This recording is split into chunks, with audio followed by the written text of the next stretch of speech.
नमस्कार और स्वागत है आप सबका। आज हम कुछ ऐसी चीज़ों पर बात करने वाले हैं जो शायद हम सबके फ़ोन में हैं या हो सकती हैं। सरकारी मोबाइल ऐप्स और पोर्टल्स। भारत सरकार और अलग-अलग राज्य सरकारें लगातार नई डिजिटल चीज़ें ला रही हैं। हाँ, बिल्कुल।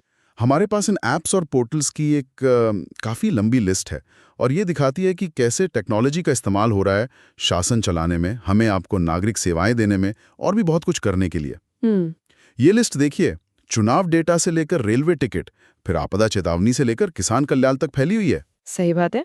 तो आज का हमारा मिशन है इस डिजिटल जाल को थोड़ा सुलझाना। हम सिर्फ ये नहीं देखेंगे कि भाई कौन सा ऐप क्या करता है, बल्कि ये समझने की कोशिश करेंगे कि इनके पीछे की सोच क्या है। क्या ये वाकई जमीन पर बदलाव ला रहे हैं और क्या इन सबसे कोई बड़ा पैटर्न उभर कर आ रहा है? चलिए इस पर थोड़ी और गहराई से बात करते हैं। बिल्कुल। और ये देखना वाकई दिलचस्प है कि कैसे अलग-अलग सरकारी विभाग टेक्नोलॉजी को अपनी खास ज़रूरतों के लिए और जनता की सेवा के लिए अपना रहे हैं। ये सिर्फ ऐप लॉन्च करने की बात नहीं है, ये शासन के तरीके में बदलाव लाने की कोशिश है। हाँ। ज़्यादा पारदर्शिता, बेहतर पहुंच और ज़्यादा कुशलता लाने का प्रयास। लेकिन हाँ, असली सवाल तो यही है कि ये कोशिशें कितनी कामयाब हो रही हैं, जमीन पर कितना असर है। तो शुरुआत करते हैं उस क्षेत्र से जो लोकतंत्र की बुनियाद है, चुनाव। हमारे सामने चुनाव आयोग यानी इलेक्शन कमीशन के दो ऐप्स का जिक्र है। एक है ECI नेट ऐप। बताया गया है कि इसका मकसद वोटिंग डेटा को तेजी से और पारदर्शी तरीके से पब्लिक करना है। पारदर्शिता चुनावों में कितनी जरूरी है तो हम सब जानते ही हैं। बिल्कुल, बहुत जरूरी है। और दूसरा ऐप है सक्षम ऐप। ये 85 साल से ज्यादा उम्र के बुजुर्ग नागरिकों या फिर दिव्यांगजनों के लिए घर बैठे वोट डालने की सुविधा देता है। हाँ, ये एक अच्छी पहल लगती है, ज्यादा से ज्यादा लोगों को वोटिंग प्रक्रिया में शामिल करने की कोशिश। हाँ, ये दोनों ऐप चुनाव प्रक्रिया के दो अलग-अलग पहलुओं पर फोकस करते हैं। एक पारदर्शिता पर, जैसे आपने कहा EC नेट, और दूसरा समावेश पर, इंक्लूजन पर, जैसे ये सक्षम ऐप। सही। सक्षम जैसी पहल दिखाती है कि टेक्नोलॉजी का इस्तेमाल कैसे उन बाधाओं को दूर करने के लिए किया जा सकता है जो लोगों को वोट डालने से रोकती हैं।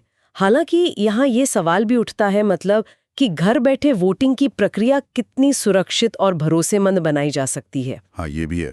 ताकि किसी तरह की कोई गड़बड़ी ना हो। ये एक तकनीकी और लॉजिस्टिकल चुनौती भी है। सही कहा। अब चुनाव से थोड़ा आगे बढ़कर शासन के दूसरे पहलुओं पर आते हैं। संघ लोक सेवा आयोग यानी UPSC का एक प्रतिभा सेतु पोर्टल है। अच्छा। हाँ, ये उन होनहार उम्मीदवारों के लिए है जो UPSC की परीक्षा में फाइनल सिलेक्शन तक नहीं पहुंच पाते। उन्हें रोजगार के मौके दिलाने की कोशिश। ये थोड़ा हटके है ना? हाँ, ये वाकई एक अनोखी पहल है। अक्सर हम सिर्फ सफल उम्मीदवारों पर ही ध्यान देते हैं। ये पोर्टल उस बड़े टैलेंट पूल को पहचानने और उसे दूसरे मौकों से जोड़ने की कोशिश करता है जो सिविल सेवाओं में नहीं जा पाता। यहाँ आकर्षक बात यह है कि ये शासन की पारंपरिक भूमिका से थोड़ा अलग है। ये एक तरह से टैलेंट मैनेजमेंट और ब्रिजिंग का काम कर रहा है। पर असल चुनौती ये होगी कि प्राइवेट सेक्टर या दूसरी सरकारी संस्थाएं इस पोर्टल का कितना प्रभावी इस्तेमाल करती हैं, वो देखने वाली बात होगी। बिल्कुल। और इसी तरह भारतीय रिजर्व बैंक यानी RBI का प्रवाह पोर्टल है। इसका लक्ष्य है रेगुलेटरी प्रक्रियाओं को आसान बनाना, डिजिटल करना और ज्यादा पारदर्शी बनाना। जो नियम कानून बनाने और लागू करने की प्रक्रिया है उसको सुधारना। हाँ, बिल्कुल। बैंकिंग और फाइनेंस सेक्टर में रेगुलेशन बहुत जटिल हो सकता है, काफी पेचीदा होता है। प्रवाह पोर्टल जैसी पहलें दिखाती हैं कि कैसे टेक्नोलॉजी का इस्तेमाल इन जटिल प्रक्रियाओं को सुव्यवस्थित स्ट्रीमलाइन करने के लिए किया जा सकता है। अच्छा। इसका मकसद ये हो सकता है कि जो कंपनियां RBI के दायरे में आती हैं उनके लिए नियमों का पालन करना आसान हो और साथ ही RBI के लिए भी निगरानी रखना बेहतर हो। ये शासन में दक्षता, एफिशिएंसी लाने का एक उदाहरण है। और भी उदाहरण है शासन से जुड़े, जैसे केंद्र सरकार का यूमीत पोर्टल है जो देश भर की वक्फ संपत्तियों के बेहतर मैनेजमेंट और उनमें पारदर्शिता लाने के लिए है। दूसरी तरफ हरियाणा सरकार का AI चैटबॉट सारथी है। यह आम लोगों को सरकारी योजनाओं की जानकारी आसानी से मुहैया कराता है। ये सीधे नागरिक से जुड़ने का एक तरीका हुआ। हाँ, ये दोनों उदाहरण दिखाते हैं कि टेक्नोलॉजी का इस्तेमाल कितने अलग-अलग कामों के लिए हो रहा है। यूमीद जहां एक खास तरह की संपत्ति के प्रबंधन एसेट मैनेजमेंट पर फोकस कर रहा है, वहीं सारथी सीधे नागरिक सहायता सिटीजन असिस्टेंस के लिए एआई का इस्तेमाल कर रहा है। हाँ, एआई चैटबॉट। सारथी जैसे चैटबॉट में आर्टिफिशियल इंटेलिजेंस लोगों के सवालों को नेचुरल भाषा में समझकर तुरंत जवाब देने में मदद करती है, जिससे जानकारी पाना बहुत आसान हो जाता है। ये दिखाता है कि सरकारें अब सिर्फ वेबसाइट्स नहीं बना रही, बल्कि इंटरैक्टिव टूल भी विकसित कर रही हैं। अच्छा, अब उस चीज की बात करते हैं जो करोड़ों भारतीयों की जिंदगी का हिस्सा है, रेलवे। भारतीय रेलवे ने भी कई ऐप लॉन्च किए हैं। एक है रेल वन ऐप। हाँ, सुना है इसके बारे में। ये एक तरह का सुपर ऐप लगता है।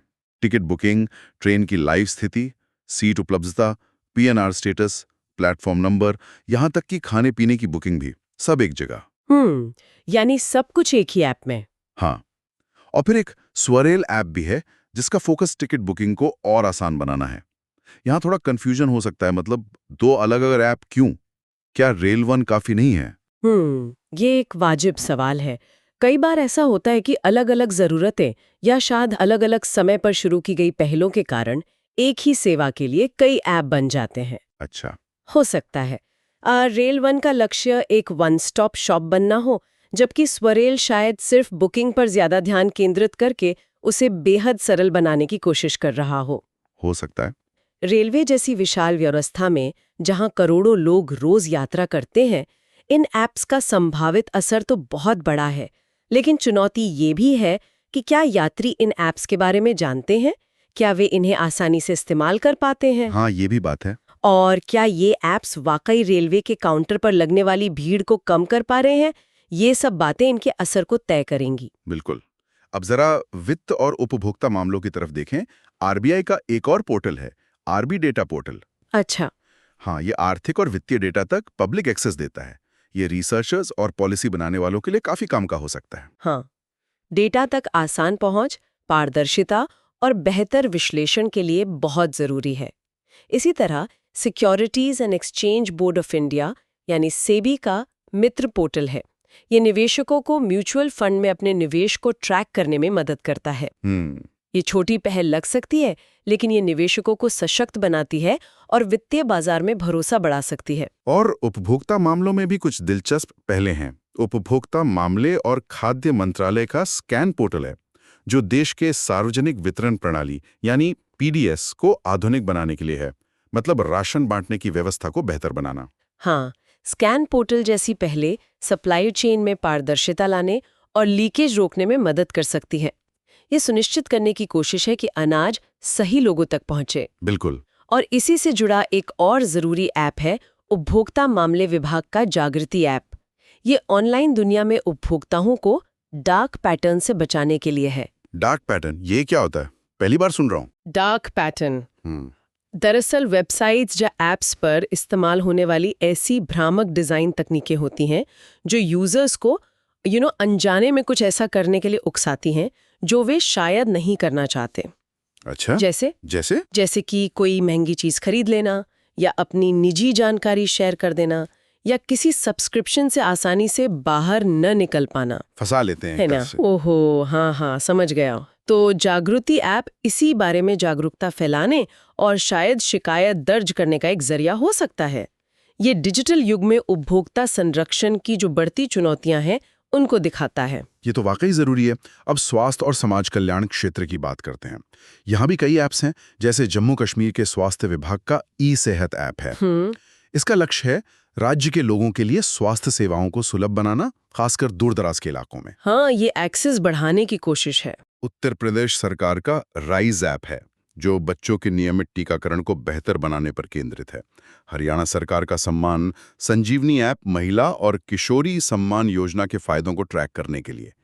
और मंत्री डॉक्टर जितेंद्र सिंह द्वारा लॉन्च किया गया विजन पोर्टल है, जो वंचित बच्चों में स्किल डेवलपमेंट को बढ़ावा देता है। ऐसा लग रहा है कि ये ऐप्स बहुत खास ग्रुप्स या जरूरतों पर फोकस कर रहे हैं। बिल्कुल सही। यहाँ एक पैटर्न दिख रहा है। टेक्नोलॉजी का इस्तेमाल बहुत लक्षित, मतलब टारगेटेड तरीके से किया जा रहा है। बच्चों का टीकाकरण, महिलाओं की योजनाएं, वंचित बच्चों का कौशल विकास, ये सब विशिष्ट सामाजिक लक्ष्यों को साधने की कोशिशें हैं। हाँ, ये दिखाता है कि सरकारें सिर्फ सामान्य सेवाएं ही नहीं, बल्कि समाज के खास वर्गों की जरूरतों को भी डिजिटल माध्यमों से पूरा करने की कोशिश कर रही हैं। हालांकि यहाँ भी सवाल वही है क्या ऐप बना देने भर से जमीनी हकीकत बदल जाती है? सही बात है। क्या टीकाकरण सच में बढ़ रहा है? क्या महिलाओं को योजनाओं का लाभ आसानी से मिल रहा है? इन ऐप्स के प्रभाव का मूल्यांकन करना भी जरूरी होगा। बिल्कुल। इसी कड़ी में एक और ऐप है झारखंड के स्वास्थ्य विभाग का उपस्थिति पोर्टल। ये डॉक्टरों और मेडिकल स्टाफ की रोज की हाजिरी पक्की करने के लिए है। ये थोड़ा अलग है ना? ये अंदरूनी कामकाज सुधारने की कोशिश लगती है। हाँ, ये स्वास्थ्य सेवा प्रणाली के भीतर एक प्रशासनिक चुनौती, मतलब स्टाफ की उपस्थिति और जवाबदेही को टेक्नोलॉजी के जरिए हल करने का प्रयास है। कई बार अच्छी योजनाएं भी इसलिए सफल नहीं हो पाती क्योंकि उन्हें लागू करने वाले लोग ही मौजूद नहीं होते। बिल्कुल, ये पोर्टल उस समस्या को सीधे संबोधित करने की कोशिश करता है।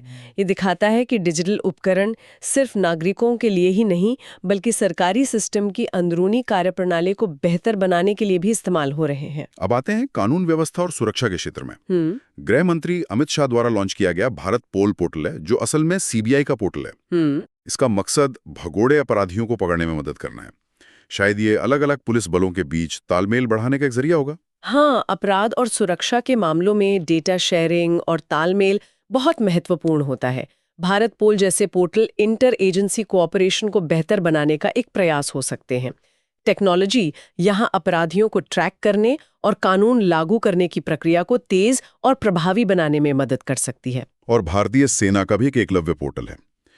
ये अपने अधिकारियों को मॉडर्नाइज करने और युद्ध के लिए बेहतर तैयार करने के उद्देश्य से है। अच्छा। और राष्ट्रीय जांच एजेंसी यानी एनआईए का संकलन ऐप है, जो राष्ट्रीय अपराध रिकॉर्ड ब्यूरो एनसीआरबी द्वारा संकलित नए आपराधिक कानूनों का कलेक्शन है। रेलवे सुरक्षा बल आरपीएफ का संज्ञाना ऐप भी इन्हीं नए कानूनों की जानकारी देता है। हाँ, ये उदाहरण दिखाते हैं कि टेक्नोलॉजी का इस्तेमाल सिर्फ बाहरी खतरों से निपटने के लिए ही नहीं, बल्कि आंतरिक क्षमता निर्माण, मतलब कैपेसिटी बिल्डिंग, आधुनिकीकरण और कानूनी जानकारी को सही लोगों तक पहुंचाने के लिए भी हो रहा है। हाँ। नए कानूनों के आने पर यह जरूरी है कि कानून लागू करने वाली एजेंसियों के पास उनकी सही और सुलभ जानकारी हो।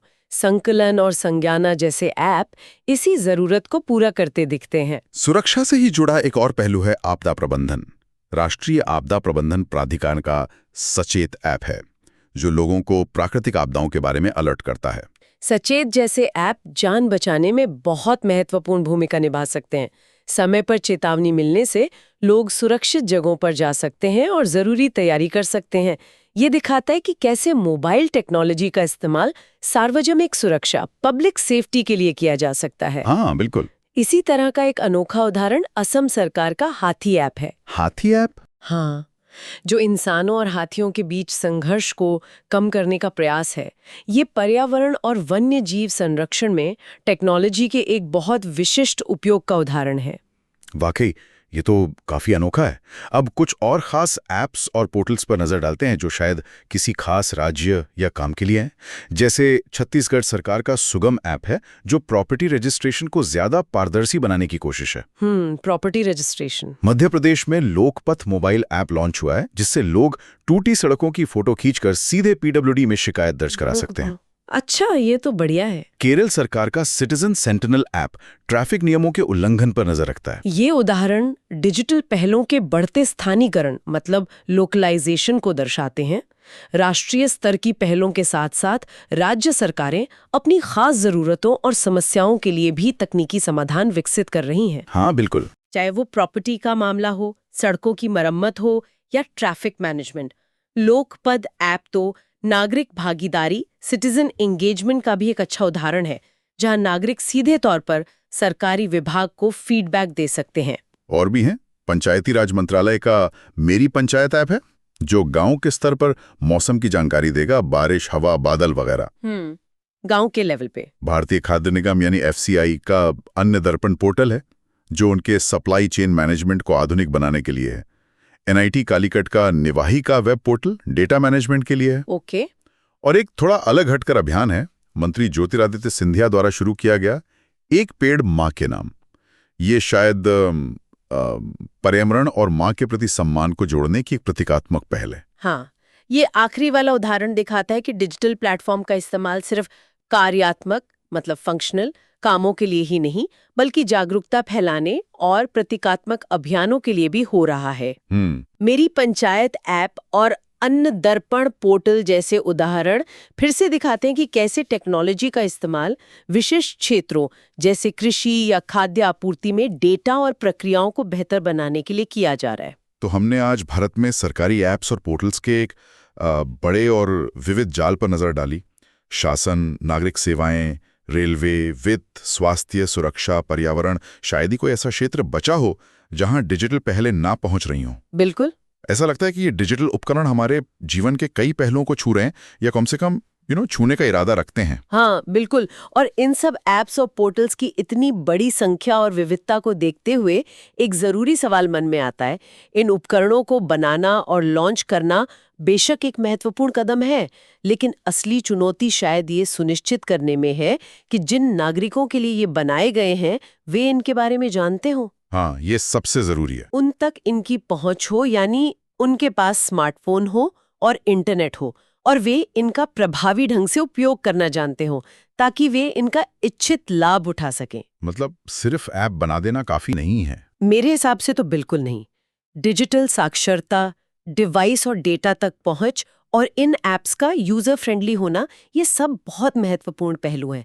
अगर लोग ऐप डाउनलोड ही ना करें या डाउनलोड करके इस्तेमाल ना कर पाएं तो फिर इनका उद्देश्य तो अधूरा रह जाएगा ना। सही बात है। तो भविष्य के लिए सोचने वाली बात यह है कि इन डिजिटल पहलों के वास्तविक प्रभाव को कैसे मापा जाए और यह कैसे सुनिश्चित किया जाए कि ये सिर्फ लॉन्च होकर रह ना जाए बल्कि वास्तव में लोगों के जीवन को बेहतर बनाने में मदद करें।